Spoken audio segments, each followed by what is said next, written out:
அன்பர் பெருமக்களே, திருப்பணி என்றால் என்னவென்பது மக்கள் சேவையே மகேசன் சேவை என்று அருமையானதொரு குறும்படம் காட்டி நம்மையெல்லாம் மகிழ்ச்சியில் ஆழ்த்திய அவர்களுக்காக நாம் ஏன் எழுந்து நின்று கைத்தட்டக்கூடாது?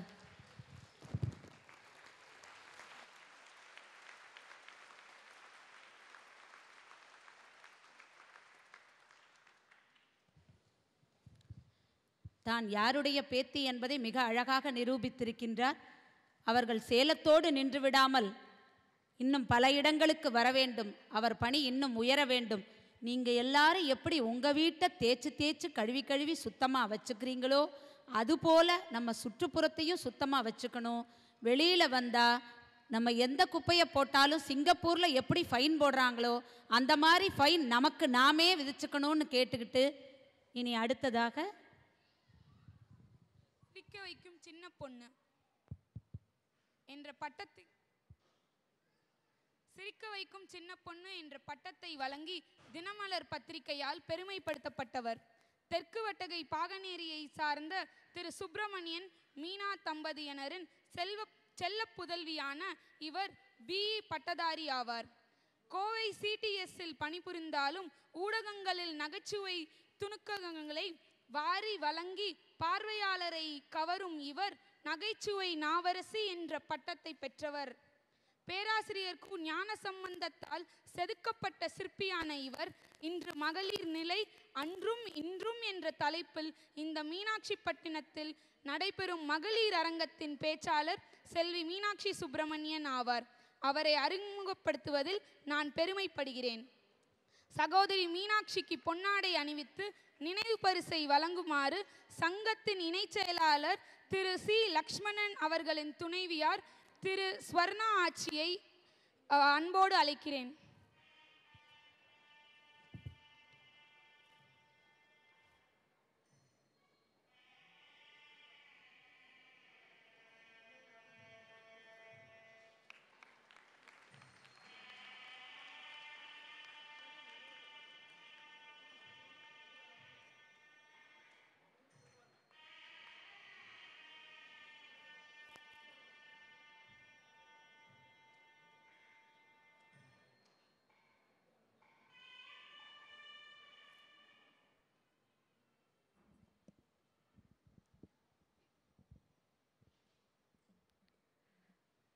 தொட்டிலே அன்று துயின்று மிக வளர்ந்து பட்டுப்போல் நாவசைத்த பால் மழலை சொல்லி வந்த கட்டித் தமிழே, கவிதை பெருஞ்சுவையே, எட்டுத்திற்கும் எழில் வளர்த்த பூமகளே, குற்றால தேனருவி சொட்டுகின்ற பாவனை போல் வற்றாத நீரினிலே பனி மலருக்குள்ளே பணிந்திருக்கும் பூந்தமிழை, கற்றோர் அவையினிலே நடைப்பயில வந்திருக்கும் நல்ல மகள் நான் உந்தன் கடைக்குட்டி என்பதனை சொல்லிவிட்டு, இட்டுச்செல் தாயே, இனிய மகள், உன் பாதம் தொட்டு தொடங்குகிறேன், பூமகளே வாழிய வேணி.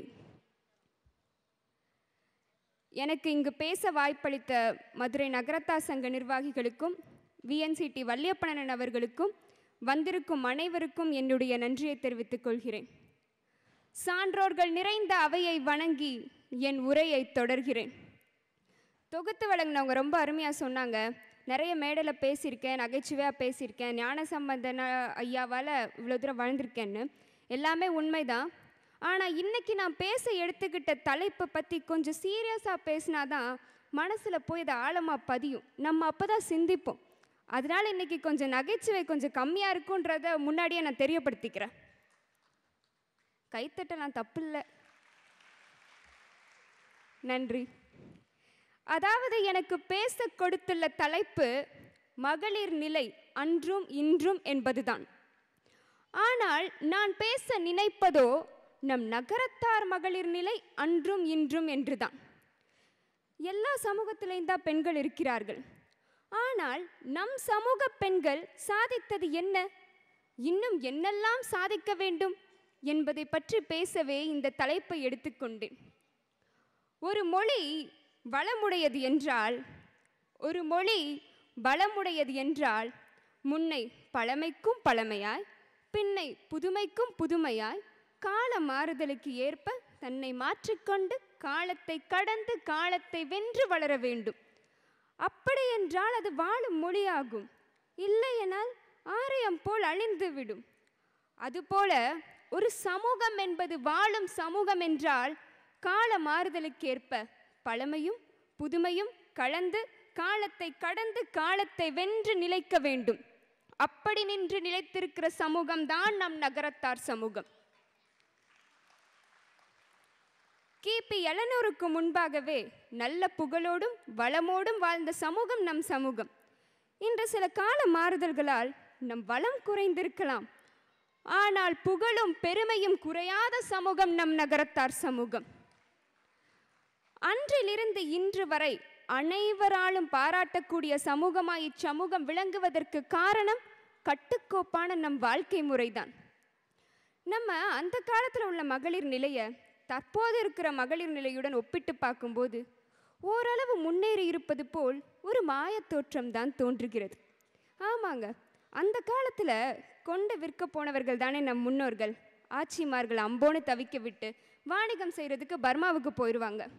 அங்கே அவங்க கஷ்டப்பட்டு சம்பாதிச்சு அனுப்பும் பணத்தை நம்ம ஆட்சிமார்கள் சிக்கனமாக செலவு செஞ்சு சேமித்து பிள்ளைங்களை வளர்த்து ஆளாக்குனாங்க. அப்படி வாழ்ந்த ஆட்சிமார்கள் எத்தனையோ பேர் இருக்கிறார்கள் அல்லவா? ஆனால் இன்னைக்கு ஆணுக்கு நிகராக பெண்களும் வேலைக்கு போகிறோம், சம்பாதிக்கிறோம். ஆனால் அந்த சேமிப்பும் சிக்கனமும் இன்னைக்கு நம்மிடம் இருக்கிறதான்னு தெரியல. நம்ம சமூகத்தில் மொத்த ஜனத்தொகை 2 லட்சத்துக்குள்ளே தான் இருக்கும். வேற்று சமூக பெண்கள் எல்லாம் நல்ல நிலைக்கு முன்னேறி கொண்டிருக்கும் போது ஏன் நம் சமூக பெண்களால் அப்படி முன்னேற முடியவில்லைன்னு யோசிச்சு பார்க்க வேண்டாமா? நம்ம சமூகத்தில் எல்லா துறையிலும் சாதிச்ச செட்டியார்கள் எவ்வளவோ பேர் இருக்கிறார்கள். ஆனால் ஆட்சிமார்கள் இருக்கிறார்களா? இதை நாம் யோசிச்சு பார்க்கணும். அதுக்கு நம் நகரத்தார் சமூகத்தையும் குறை சொல்லித்தான் ஆக வேண்டும் இல்லையா?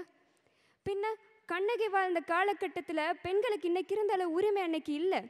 அதில் ஏட்டுக்கல்வியை தாண்டியவர்களே மிக மிக குறைவு. அடுப்போதும் பெண்ணுக்கு படிப்பதற்கு என்று வீட்டுக்குள்ளே முடக்கி போட்டு பெட்டிப்பாம்பாய் வளர்த்து விட்டனர். ஆனால் இன்னைக்கு காலம் மாறிடுச்சு.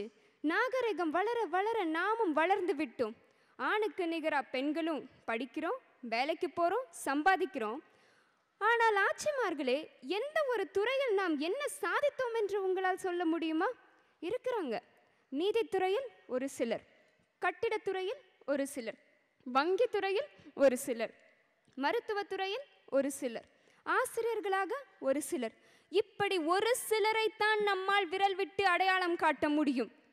பல துறையில், குறிப்பாக நம் அரசியலில் ஈடுபட்ட நம் இன மகளிர் மிக மிக குறைவு என்பதை மறந்து விடாதீர்கள். பொதுவாகவே ஒரு பெண் பல துறையில் சிறந்து விளங்க வேண்டும் என்றால் கல்யாணத்துக்கு முன்பு அவளது பெற்றோர்கள் உறுதுணையாக இருக்க வேண்டும். கல்யாணத்துக்கு பின்பு அவளது புகுந்த வீடு உறுதுணையாக இருக்க வேண்டும். அப்படி இருந்தால் எந்த ஒரு பெண்ணாலும் எந்த துறையிலும் சாதிக்க முடியும்.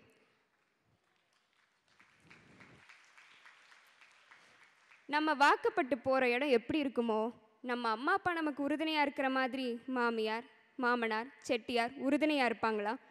கல்யாணத்துக்கு அப்புறமும் நம்மளால் சாதிக்க முடியுமா? இப்படிங்கிற கேள்வி இன்றைய பெண்களிடம் கட்டாயம் இருக்கும். அதனால்தான் சில பெண்கள் நான் தாமதமாக திருமணம் செய்து கொள்கிறேன் என்று முடிவெடுக்கிறார்கள். இன்னைக்கு நாட்டில் பார்த்தா ஒவ்வொரு ஜாதிக்கும் ஒரு கட்சி அப்படிங்கிற நிலைமையில நாடு போயிட்டு இருக்கு. அதுக்காக நம்ம ஜாதிக்கு ஒரு கட்சி வேணும்லாம் நான் சொல்லலை. நம்ம சாதிக்க நம்ம ஆட்சிமார்களில் ஒருத்தர் அமைச்சராவோ, ஒரு மந்திரியாவோ, ஒரு எம்எல்ஏவாவோ இருந்தால் நல்லா இருக்கும்னு தான் சொல்கிறேன். அதுக்காக எல்லாரையும் வந்து அரசியல் களத்தில் குதிங்கன்னு சொல்லலை. ஆட்சிமார்களே, செட்டியார்களே, உங்களுக்கெல்லாம் ஒன்றை சொல்லிக்கொள்ள ஆசைப்படுகிறேன். நம் இன பிள்ளைகளுக்கு நகரம் என்று சாதி சான்றிதழ் வாங்குவதற்கு நம்ம எவ்வளோ கஷ்டப்பட வேண்டியிருக்குன்னு இங்கே இருக்கிற நிறைய பேருக்கு தெரிஞ்சிருக்கும். ஏன் நம் இடத்துல பெண்களே இல்லையா?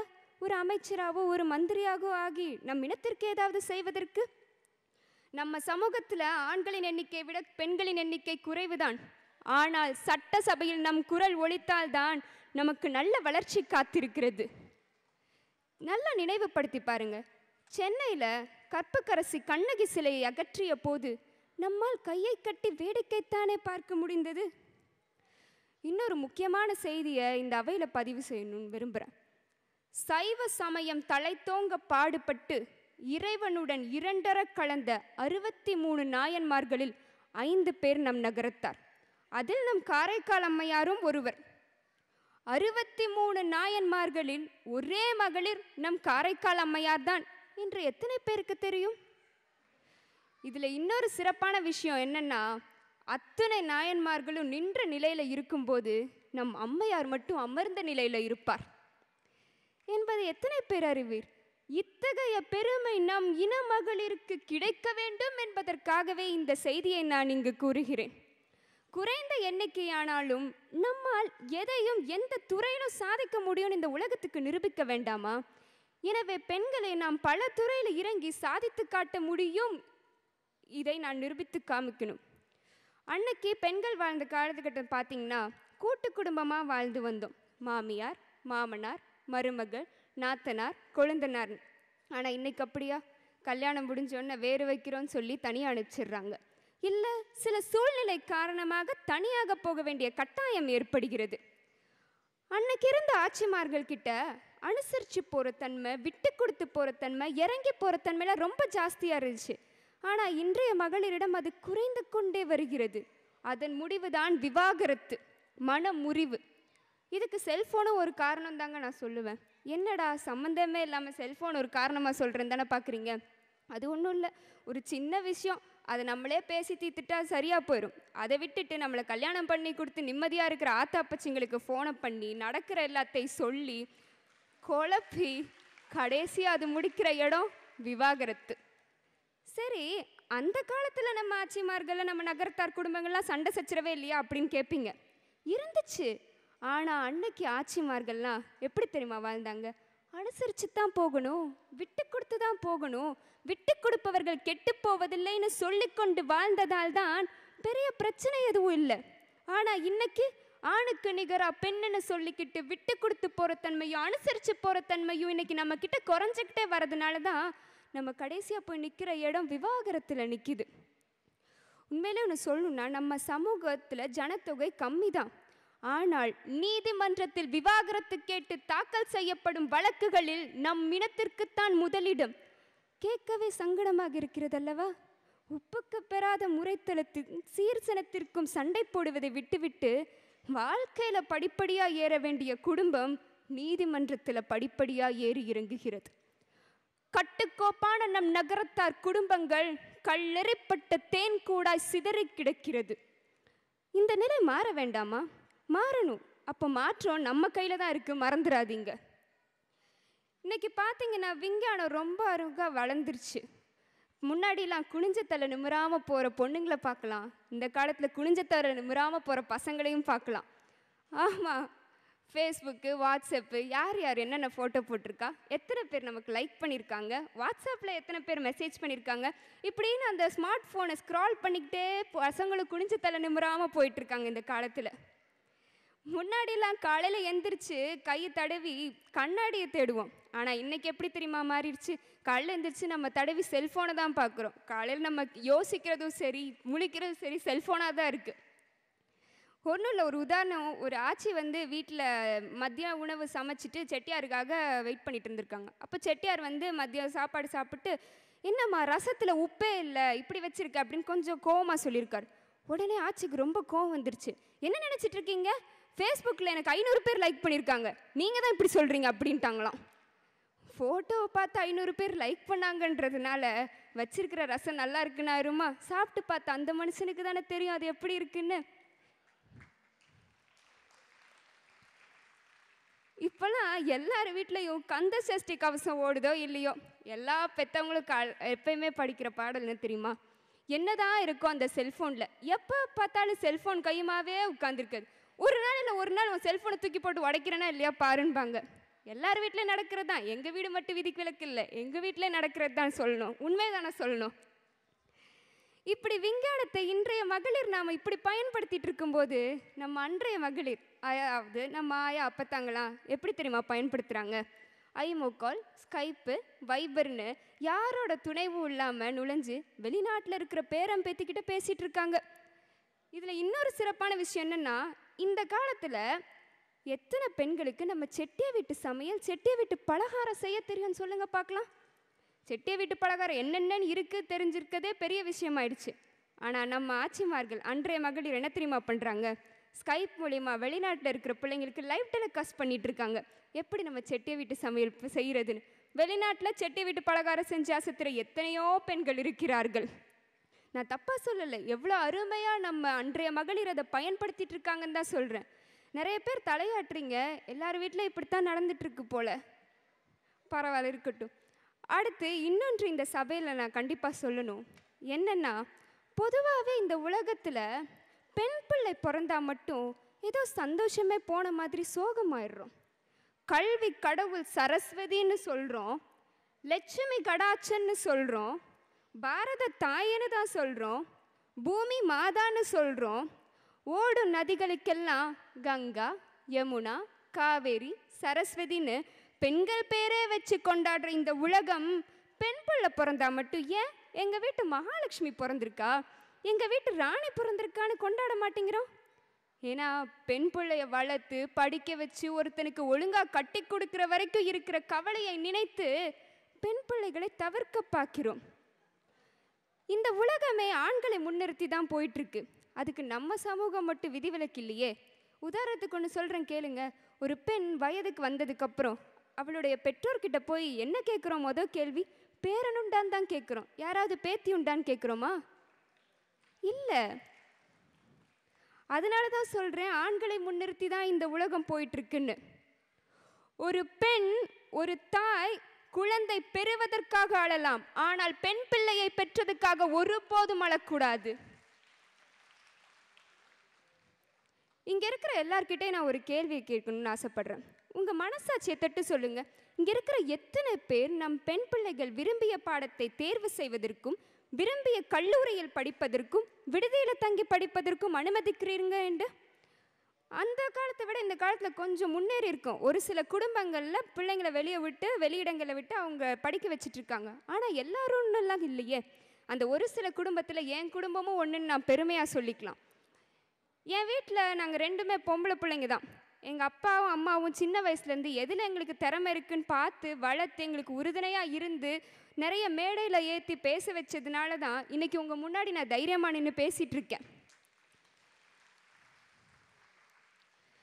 இப்படி பெண் பிள்ளைகளை ஒரு ஊருக்குள்ளேயோ இல்லை ஒரு தெருவுக்குள்ளேயோ போட்டு அவர்களை முடக்கி விட்டால் பிள்ளைகளுக்கு எங்கிருந்து வரும் தைரியம், தன்னம்பிக்கை? உலகமே தெரியாமல் வளர்றாங்க இந்த காலத்தில் பிள்ளைங்க. எனக்கு நான் கல்லூரி படிக்க போகும்போது எங்கள் அப்பா கிட்ட சொன்னேன், நான் வெளியூரில் போய் படிக்கிறேன்ப்பா, எனக்கு இந்த பாடம் தான் படிக்கணும்னு. என் வீட்டில் துணிஞ்சு அனுப்புனாங்க, நம்பிக்கையோடு அனுப்புனாங்க. கல்லூரி படிப்பை முடித்தேன், வேலை கிடச்சிச்சு, இப்போ வேலை பார்த்துட்ருக்கேன். நம் பிள்ளைகளை பெற்றவங்களுக்கு எல்லாருக்குமே ஒரு ஆசை இருக்கும், ஒரு கனவு இருக்கும். என் பொண்ணு டாக்டர் ஆகணும், என் பொண்ணு இன்ஜினியர் ஆகணும், என் பொண்ணு வக்கீல் ஆகணும்னு நினச்சா மட்டும் போதுமா? அவங்களுக்கு ஒரு வாய்ப்பு கொடுக்க வேணாமா? அவங்களை நம்பி அவங்கள வெளியிடங்களுக்கு வச்சு படிக்க வச்சாதானே அவங்களுக்கு தைரியம்னா என்னன்னு தெரியும், தன்னம்பிக்கைன்னா என்னன்னு தெரியும், உலகம்னா என்னன்னு தெரியும். அப்படி பெற்றோர்கள் கண்டிப்பாக பிள்ளைகளுக்கு உறுதுணையாக இருந்து அவர்களை வெளியில் அனுப்பி படிக்க வைக்கணும். பிள்ளைகளாகிய நாமும் நம் பெற்றோர்கள் நம் மீது வைத்திருக்கும் நம்பிக்கையை காப்பாற்ற வேண்டும். பெற்றோர்கள் மட்டுமல்லாமல் நம் சமூகமும் கல்லூரியில் இடம் கொடுத்து பெண் கல்வியை வளர்க்க பாடுபட வேண்டும் என்பதே என் பணிவான கருத்து. அன்றைய ஆட்சிமார்கள்லாம் கல்வி அறிவு அற்றவர்களாக இல்லை கல்வி அறிவு குறைந்தவர்களாக இருந்தனர். ஆனால் கற்பனை வளம் கைவர பெற்றவர்களாக இருந்தனர். அமிழ்த தமிழ் அவர்கள் நாவில் கொஞ்சி விளையாடியது. அது தமிழ் தாலாட்டாய் ஒப்பாறையாய் உலா வந்தது. அதனை கேட்டு கவியரசு கண்ணதாசன் கவியரசு ஆனாராம். இன்னைக்கு இருக்கிற எத்தனை பெண்களுக்கு தன் பிள்ளைங்களை தாலாட்டு பாட்டு பாடி தூங்க வைக்க தெரியும்? கூகுள் யூடியூப்பில் இல்லாத விஷயமே இல்லை. தாலாட்டு பாட்டு போட்டு விட்டு குழந்தைங்களை தூங்க வச்சிட்டு இருக்கோம். இந்த மாதிரி சிலவற்றை இன்றைய பெண்களாகிய நாம் இழந்து விட்டு நிற்கிறோம் என்பது மறுக்க முடியாத உண்மை. கொஞ்சம் யோசிச்சு பாருங்க, புரியும். சில ஆட்சிமார்கள்லாம் யோசிக்கிறீங்க, என்ன யோசிக்கிறீங்கன்னு தான் தெரியல. எப்படா இந்த பொண்ணு சீக்கிரம் முடிக்கும்னு யோசிக்கிறீங்களா, இல்லை இன்னும் கொஞ்ச நேரம் பேசினா நல்லா இருக்கும்னு யோசிக்கிறீங்களான்னு தெரியல. எதுவாக இருந்தாலும் பரவாயில்ல, எனக்கு கொடுத்துருக்கிற கால அவகாசம் இன்னும் கொஞ்ச நேரத்தில் முடிஞ்சிடும். ஒரே ஒரு சின்ன கருத்தை மட்டும் சொல்லிட்டு நான் கிளம்பிடுறேன். அன்றைய மகளிர் நிலையை இப்போ இருக்கிற மகளிர் நிலையுடன் ஒப்பிட்டு பார்க்கும்போது நம்ம அன்றைய மகளிரிடமிருந்து கற்றுக்க வேண்டிய விஷயம் நிறைய இருக்குது. தாலாட்டு பாட்டு முதல், செட்டிநாட்டு சமையல் முதல், பழக்க வழக்கங்கள் முதல், குழந்தைக்கு பேர் வைப்பது முதல், முறை சொல்லி கூப்பிடுறது, ஆத்தா, அப்பச்சி, ஐத்த, அம்மா, அம்மம்டின்னு முறை சொல்லி கூப்பிடுறது முதல், அனுசரித்து போகிற தன்மை, விட்டு கொடுத்து போகிற தன்மை, இப்படி நிறைய பழக்க வழக்கங்களை அவர்களிடமிருந்து நாம் கற்றுக்கொண்டு வாழ்க்கையில் வெற்றி பெற வேண்டும். இன்றைக்கி இருக்கிற பெண்களுக்கு வாய்ப்புகள் ரொம்ப ஜாஸ்தி. கல்வி வாய்ப்பு, வேலை வாய்ப்பு, நம்மளை சுற்றி நிறைய வாய்ப்பு இருக்குது. அதை அத்தனையும் நல்ல முறையில் பயன்படுத்தி நல்ல பழக்க வழக்கங்களை அவர்களிடமிருந்து கைப்பற்றி வாழ்க்கையில் வெற்றி பெற்று காட்ட வேண்டும் அல்லவா? நம் நகரத்தார் பெண்மணிகளின் கால் தடங்கள் அனைத்து துறையிலும் பதித்து சிறந்து விளங்க வேண்டும் என்ற என் சிறிய ஆசையை உங்கள் முன் பதிவு செய்கிறேன். இவ்வளவு நேரம் என் உரையை அமைதியாக கேட்ட உங்கள் அனைவரின் மலர் பாதங்களை என் சிரம் தொட்டு வணங்கி விடைபெறுகிறேன். நன்றி, வணக்கம். அத்தா, கவலையே